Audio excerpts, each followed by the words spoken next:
We're just running a little late, but we are going to go ahead and get going. Awesome. And good morning again, everybody. It is great to see you, and welcome to IBECC. We're very pleased to have you here at our at this year's IBECC meeting. My name is Professor Jim Arnold. I am a professor at the University of St. Thomas in Minneapolis. I've been on the IBECC board now for about 7 years, and involved with IBECC as a judge for about 12 years now. So it's a wonderful organization. Our competition is great. As you know, it's our largest one this year. We have people from 7 different countries, including Australia. We love Aussies, so we're very good for us. Yes, we're very glad to have you. Let me have my 2 colleagues introduce themselves before I read the rules. Sure, I can go first and stand as well. Sure. I'm Jamie Garcia. I did my MBA at LMU, which I think is one of the sponsoring universities out in California, and then for many reasons decided to move across the country to the never-ending winter. So I'm a chemist by training. I work for Synovian Pharmaceuticals, and I work in our quality group, so definitely deal with a lot of ethical issues, I would say. And looking forward to seeing your presentation today. Thank you. Thank you, John. Hi, I already had a chance to introduce myself. Oh, you have? Okay. So I'll leave it at that. Okay. What we do is we read the set of rules, which is on our website. Chances are you've already seen this, but just to have a level playing field for everybody, we read the rules again. In this part of the competition, you are taking on a fictional business entity and assigned a fictional business entity to the judges. Please make sure everyone knows who you are and who they are before you begin. So you're going to be telling us in a minute who you are and what role you'd like us to play. You're going to have 25 minutes, but you'll have a 5-minute cushion to describe the legal, financial, and ethical dimensions of the problem, and to recommend a solution that passes muster on all 3 counts. During this time, we're not going to interrupt you. When you are finished, the judges will ask you questions for about 20 minutes. We will stay in our role, whichever role you have assigned us. During the Q&A, we both stay in character, so will you. After the Q&A, the judges will give you feedback outside of role playing. So in other words, once you're done, then we're going to step back into our human roles, you'll step back into your student roles, and we'll have some feedback for you, because IBECC is a learning experience. You should be describing things in a simple, practical, common sense fashion. Using technical, philosophical terminology or basing your argument on religious or theological grounds is a serious weakness. Similarly, any member of the team, if you read your part, that would be considered a major mistake, although you may use notes. During this presentation, every member of the team must have some sort of speaking role. Do you have any questions for the judges? No. Okay, we'd like you to start by telling us what role you are and what role you'd like us to play. Okay, which one do we are 5th Century Consulting, which is a consulting group that's been called in by you as KPMG board members. Okay. You've got a situation with an employee of yours at a foreign airport, and you've called us in to give you ethical advice on how to respond to the dilemma. So excellent. You said we are the board of directors of KPMG? Yes. Yeah. Okay, excellent. Yep. Again, welcome to IBECC. Please begin. Hello everyone, my name's Harry Collins, this is Claudia Thomas, and this is Hamish McLean. We have travelled 17,000 kilometres, or 11,000 miles to be here today, so we are very, very excited. Before we begin, I'd just like to say a small word about KPMG Australia, who's sponsored our trip here, and has also given us a real-world case that they faced some years ago, and given us guidance on how to respond to it, so we really appreciate them, and we really appreciate them sending us here. Allowing us to be here has been a priceless experience, and I speak on behalf of my teammates when I say we are very, very grateful. Today we're acting as 5th Century Consulting and have been appointed by you, the board of KPMG, to provide an ethical response to a dilemma you're facing. In this case, one of your directors, Jane, is unsure how to respond to a request for a facilitation payment at a foreign airport, as this would allow her to uphold a client confidentiality deed that she's bound by. We believe this case, which appears simple at first, is actually an extremely complex situation which intersects some fundamental principles of ethics and epitomises the practice of business ethics in a real-world sense. So why are facilitation payments, or any other field of business ethics, important to our lives? How does ethics, a field most will not even be able to describe, affect our lives in any tangible way? In the early 2000s, the Australian Wheat Board, or AWB, became embroiled in a scandal where they were exposed for violating UN sanctions and paying around $300 million to the Iraqi government to retain their business and have a monopoly over it. North American farmers claimed $1 billion in damages from the AWB. More currently in Australia, the most formal of public inquiries, our Royal Commission, has been called to investigate the banking industry of widespread fraud, forgery and misconduct of all kinds in the banking sector. As a result, 540,000 consumers have been compensated over $250 million because the Royal Commission says that the banking industry is doing some very incorrect and unethical behaviours. This has led to public outlash, and that's why the Royal Commission is here. Here in the US, 87 million users of Facebook had their information misused by the data mining firm Cambridge Analytica. In 10 days, Facebook lost $80 billion of market value. Breaking UN sanctions. 540,000 consumers. $80 billion. This is the real-world effect of ethics on all of our lives. According to the Edelman Index, which analyses consumer trust of companies, corporates are trusted less now than they ever have been in human history. The burden of corporate social responsibility has never been so prominent. And the behaviour of companies is scrutinised now more than ever before. This is why we've selected a case about facilitation payments. We wanted a case that would enable us to examine facilitation payments specifically, but also the significant implications a business's ethical decision making can have more broadly.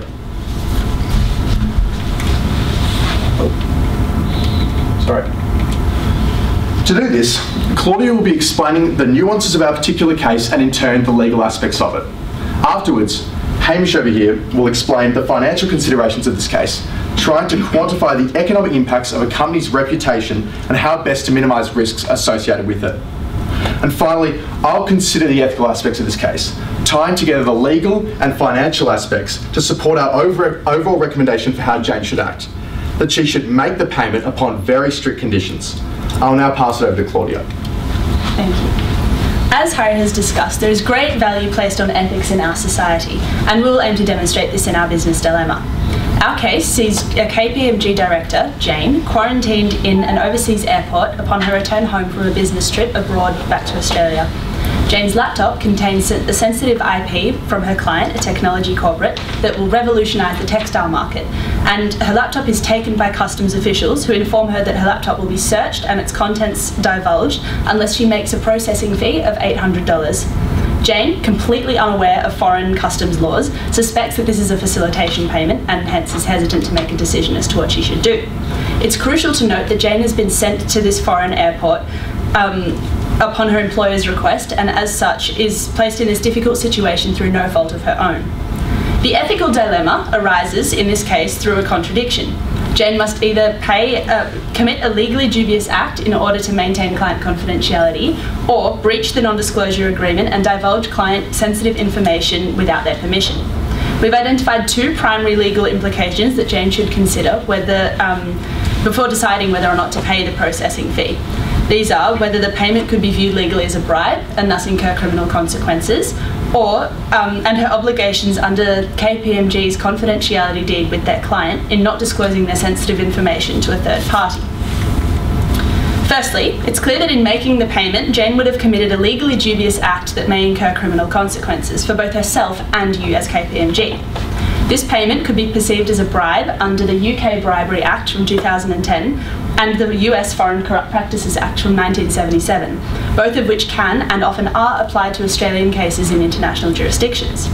Since Jane's health and safety have not been threatened, her lack of extenuating circumstances in making the payment would see her more likely to be criminally prosecuted in this instance. The UK Bribery Act has a very wide territorial scope, and considering that bribing or paying a foreign official is the third offence listed under the Act, it's clear that Jane could be facing some very grave legal consequences. The US Foreign Corrupt Practices Act also protects against bribery of foreign officials for business gain, and the SEC is likely to impose huge sanctions on officers and any agents who violate the anti-bribery provisions of the Act. An example of such an instance that demonstrates the gravity of these penalties is the VETCO case from 2004. In the international oil giant, VETCO, Grey, knowingly conspired with global employees to breach the FCPA in order to guarantee the procession of certain mining materials through to Nigeria. They made 338 express courier fees totaling $2 million as well as $50,000 in evacuation payments to ensure the passage of mining goods from Norway to Nigeria. VETCO was fined as a result $14 million and received a probationary caution for 3 years for breaching the Foreign Corrupt Practices Act on over 20 counts. This case so evidently illustrates the gravity of the implications for endorsing and executing such facilitation payments, as corporations face enormous fines for their actions that Jane too could cause if she chooses to make the payment. Further, Australia's own official trading body, Austrade, has a strict zero tolerance for bribery, and it's clear that Jane should carefully consider her decision so as to avoid fines and potential imprisonment. Under the Australian Criminal Code Act, 1995, Jane could face 10 years imprisonment for paying the $800, as Section 70.2 of the Act states that crime is punishable under bribery is a crime punishable by Australian law. Further, KPMG could be faced with a $17 million fine as well as 100,000 penalty units worth in punishment. It's undoubtedly clear that Jane's decision must be greatly supported in her ethical judgment, since she faces the daunting potential of imprisonment as well as hefty fines for her employer. However, despite all these laws, the likelihood of Jane and KPMG being criminally prosecuted in this instance is actually quite low. This can be seen in Section 70.4 of the Australian Criminal Code Act that outlines the defences to bribery, facilitation payments. If the payment is made during a routine government process and is done so for the sole purpose of securing this process, it's likely not going to be considered a bribe under Australian law. And further, since the value of the benefit is of a minor nature at $800, if Jane makes a record of the conduct immediately after the payment is made and documents the precise circumstances under which she makes the payment, the Criminal Code Act, and specifically Section 70.4, will provide a defence for her actions. Moreover, with over a quarter of Australia's top 100 companies admitting to making and even endorsing such facilitation payments in their regular practice, it's clear that the likelihood of making the payment is in this case very low, to be caught rather. It's also important to consider the confidentiality deed that binds Jane to protect the intellectual property of their client and prevent its disclosure to a third party. Such a deed enables the tech corporate, the client, to pursue legal action against KPMG if their sensitive IP is leaked without their permission. KPMG are likely to face litigation and pay vast amounts of compensatory damages to their client if the IP were to be released without their permission to key competitors in the textile industry overseas.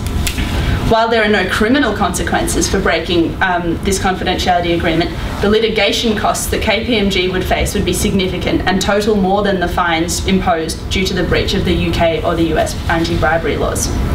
So if Jane chooses not to pay the $800, her breach of the confidentiality agreement would see her fail in her responsibility to maintain client confidentiality. In this way, the well-established relationship between KPMG and your own employee, Jane, would have been disrupted, as you, KPMG board members, would likely pursue legal action against her. KPMG, hence, would be within their rights to fire Jane for failure to comply with her employment contract, which would likely prescribe that she acts with KPMG's rules and regulations, particularly in serving the best interests of their clients. Yet also of great concern is the reputational tarnishing that KPMG would face for breaching client confidentiality. As Hamish will examine in great detail, KPMG would jeopardise their relationship with current and prospective clients, a clear detriment to their success as a corporation. Hence, from a legal standpoint, there are advantages and disadvantages to making the payment, and a clear contradiction arises between breaking the law to maintain client confidentiality or breaching client trust and serving KPMG's brand. With Section 70.4 of the Australian Criminal Code providing a clear defence for her actions, Jane's facilitation payment would likely not cause grave legal consequences for herself or KPMG. With alarmingly only 1 in 28 cases presented to the Australian Federal Police ending in criminal prosecution for bribery, it's clear that in making the payment, Jane could be making the preferable decision in terms of minimising the legal consequences. If she chooses instead not to make the payment, the implications are far more grave, as the reputational damage done to KPMG would be of greater consequence to the firm, as Hamish is about to outline. Jane hence must carefully consider the consequences for both potential outcomes of her decision.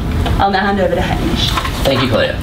I think it's important to firstly consider the ongoing rise and dominance of transnational corporations within the international community. And of central importance to this then becomes the role that these transnational corporations play as drivers of progress, and yet the great potential for these TNCs to capitalise on their dominance and become predators within international markets.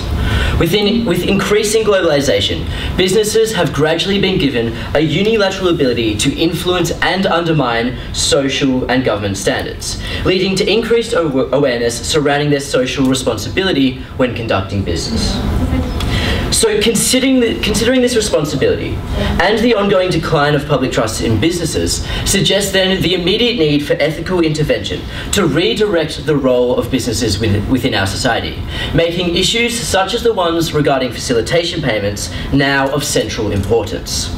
Continually propounded is this misconception surrounding the mutually exclusive nature of ethical leadership and corporate profitability, suggesting that to act ethically in business practices is to jeopardise ongoing revenue streams. Yet, from a financial standpoint, our message is this: that now, more than ever, public trust is any business entity's most valuable asset.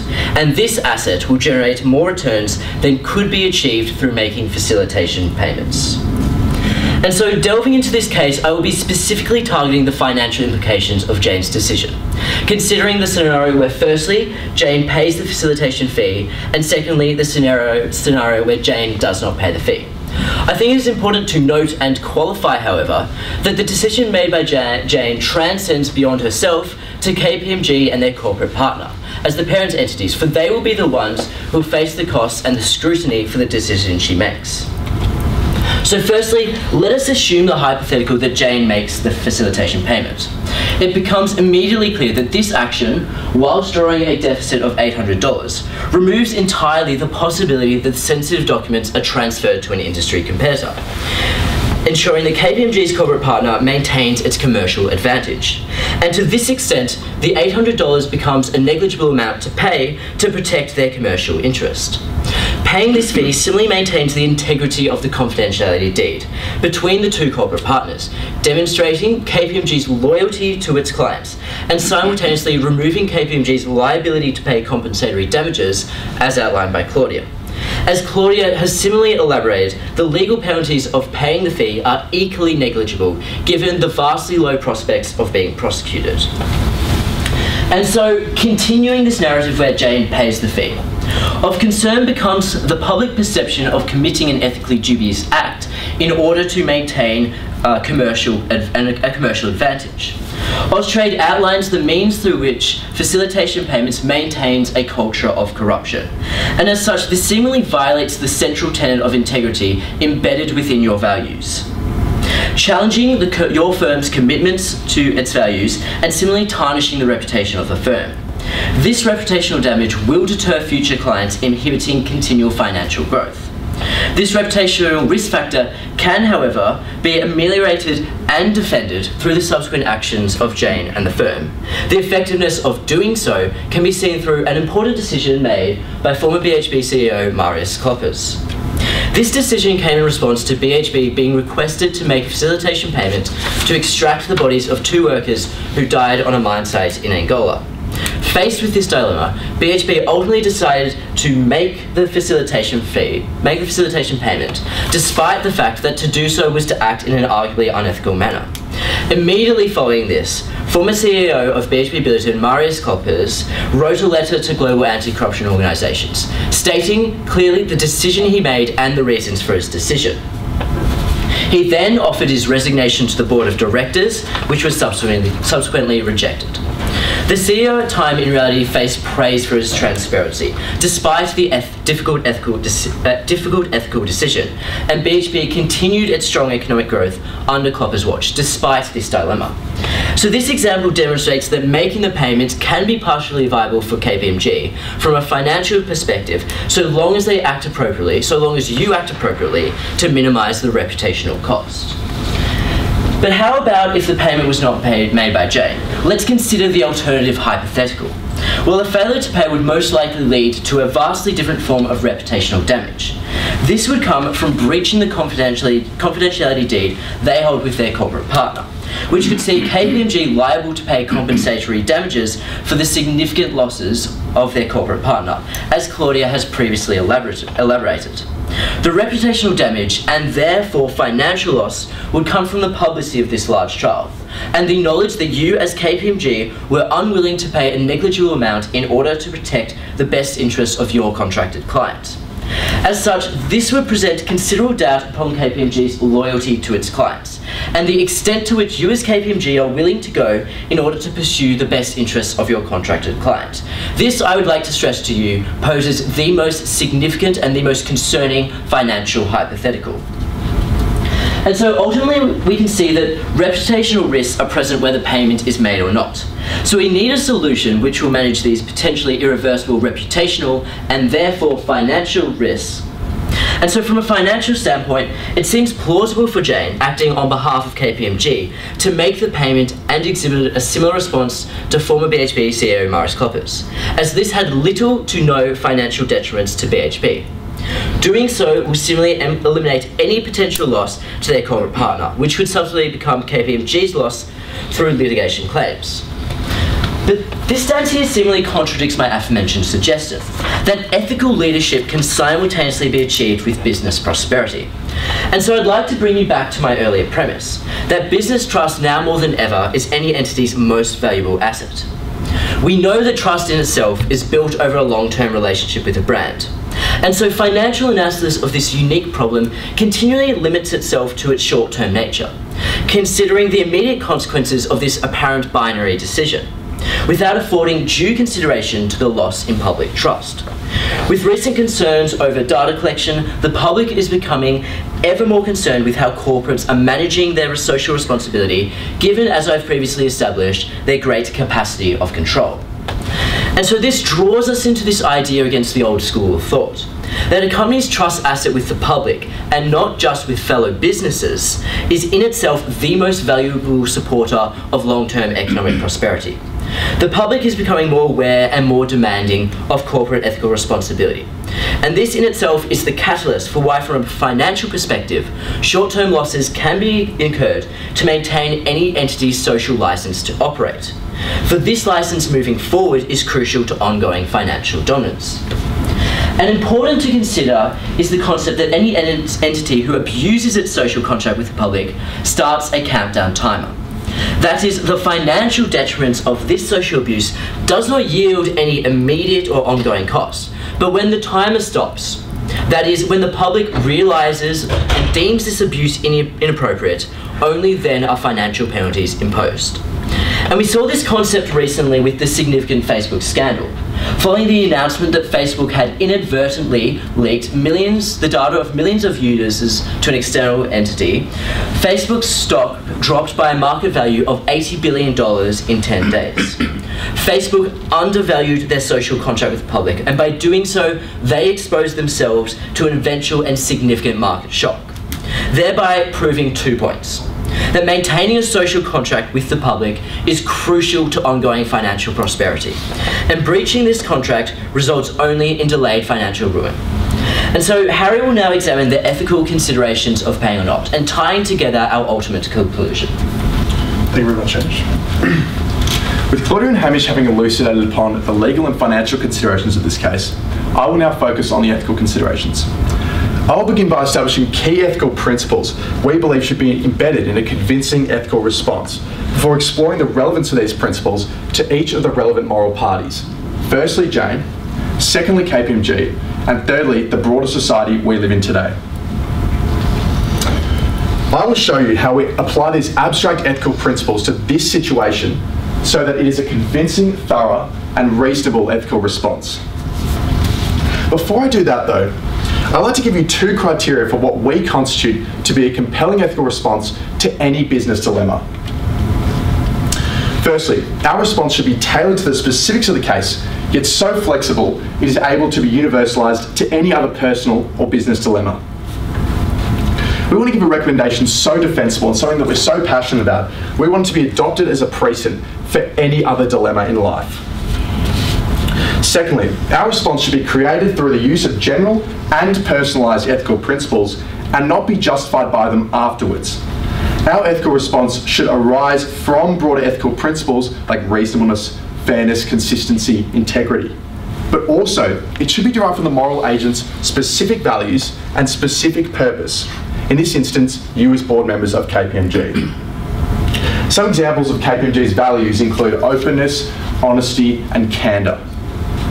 These are bold claims, but we have complete confidence that our ethical response satisfies these and exceeds them. Having established these criteria, I'm going to present our recommendation in full. To achieve the most ethical outcome in this dilemma, we believe Jane should make the payment on some very strict conditions. Firstly, she must truly be making the payment as a last resort to demonstrate her genuine intention to act ethically and not make a legally dubious business transaction. Having made the payment, Jane must immediately inform her KPMG superior that this has occurred, being entirely transparent about the circumstances and the reasons for her decision. We then call upon this superior to pass this upwards at KPMG by issuing a memo at the firm before informing the client that this transaction has occurred. Finally, it is a senior member of KPMG, perhaps one of you, who has the responsibility for taking the collective guilt of this action and making it very public, being entirely honest and seriously approaching the situation with candour and courage. This would be similar to the advanced ethical response from Marius Kloppers in the BHP case that Hamish outlined earlier. This should then be followed by an internal review by board members of KPMG, you, before implementing specific protocols to prevent employees from being placed in a similar situation in the future. Without even one of these conditions satisfied, we would not propose this as an ethical solution to Jane's dilemma. To understand how we derive this particular ethical solution, I'm going to outline the relevant ethical considerations we made for the three parties involved in the dilemma: Jane, KPMG, and broader society, as well as show you how the values I mentioned earlier are applied to them. In the instance of Jane, it is important to remember that she is caught in a challenging ethical situation through no wrongdoing of her own. She most likely has good intentions to reduce harm to the reputation of her employer, KPMG, as well as her client, whose valuable intellectual property is at risk here. Moreover, it is relevant that these two are conflicting interests in this situation. Jane's well-being and the client's intellectual property conflict. Since Jane is legally bound by the confidentiality deed, but also needs to make a facilitation payment to protect her client's documents, she puts herself at risk of criminal prosecution under the US Foreign Corrupt Practices Act, as Claudia mentioned earlier. This makes Jane's decision infinitely more complex. Whilst not making a facilitation payment is a viable ethical response to protect Jane, we acknowledge that the chances of Jane being prosecuted for this are low. Conversely, the chances of her client's intellectual property, which is almost certainly very valuable, would be almost definitely leaked to the airport security and therefore the state-owned enterprises. With these considerations in mind, it would be reasonable for Jane to make the payment and inform her KPMG superior, as we outlined earlier. Whilst a shallow, unilateral perspective of the situation would deem Jane to be acting illegally and therefore unethically, we believe that the broader context, like Jane's positive intention to selflessly protect her client's documents at her own expense, as well as using the payment as a last resort, would be a genuine display of integrity and reasonableness in practice. For Jane's employer, in this case KPMG, there are several ethical aspects which need to be considered surrounding your responsibilities as a global firm and your own self-interest. Numerous sources like the highly regarded Edelman Index have shown that the public trust companies less than they ever have in human history. Multinational corporates are losing their social license to operate, something of vital importance if they want to maintain their sustainable, long-term revenue streams. We understand the utmost priority of a corporate like KPMG then is your reputation and your legitimacy, something Hamish touched on earlier. So in responding to this dilemma, the most important ethical consideration for KPMG is maintaining the public's trust through complete transparency. We know this is a central tenet of KPMG's mantra as a firm, as your values include being open and honest in communications and handling tough situations with courage and candour.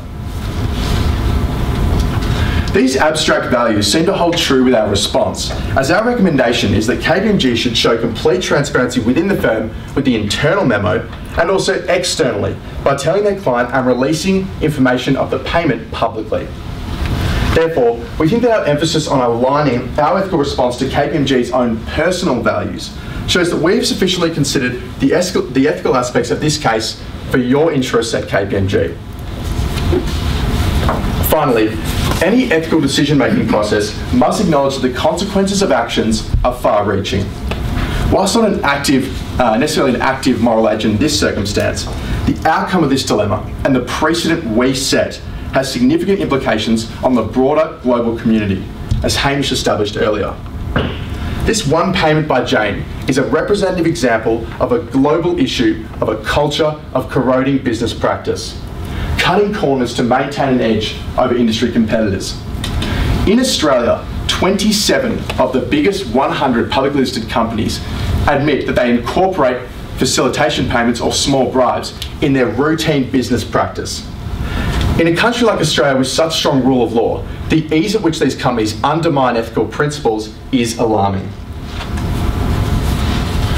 Our recommendation that Jane makes the payment seems to be complicit in this. However, we differentiate our response as we argue that Jane should only make the payment upon extreme, specific conditions. This undermines the criticism that this logic could be adopted by any company to routinely justify ethically dubious practices in their routine business. In turn, our response will actually reduce the growing culture of corruption and benefit the global community in turn. So how do we know if this is a convincing ethical response? Well, I'm going to bring up on the screen the two criteria I outlined at the start of my presentation. Firstly, we wanted our recommendation to be tailored to the case exactly, yet so defensible we want it to be universally applied to any similar personal or business dilemma. We are very confident in our line of reasoning and that it was an effective response to this case, but we also set out the specific, extreme circumstances which have led us to adopt this response over another, like the conflicting legal requirements of the facilitation payment and confidentiality deed, as well as the commitment from you as board members to implement rigorous protocols to prevent this situation from arising again. We are very confident this allows our response to be objectively applied, if the requisite circumstances are present, to any other personal or business situation. Secondly, we wanted to derive our response from general principles of ethics, yet also make particular reference to the specific values and purpose of our moral agent, in this case you at KPMG. We have satisfied this criteria by interpreting and applying general principles of ethics like integrity, fairness, reasonableness, but even more specifically, we've applied the values of KPMG, like loyalty, being open and honest with communications, as well as others, to ensure that you as board members of KPMG are satisfied that we've created an ethical recommendation with your specific interests in mind. We understand that our recommendation of Jane making the payment as the most ethical response may be counterintuitive to at the beginning, and we accept that it may be very difficult to accept. We won't deny that this is an audacious recommendation, but we unapologetically stand by it as the most reasonable and appropriate given the circumstances of this particular case. Having satisfied our two criteria, we're passionate that we've considered all of the appropriate legal, financial and ethical considerations there are in this case. As such, we deem that Jane making a facilitation payment upon some very strict conditions is the most reasonable, effective and thorough ethical response. Thank you very much. Okay, thank you. Could you compare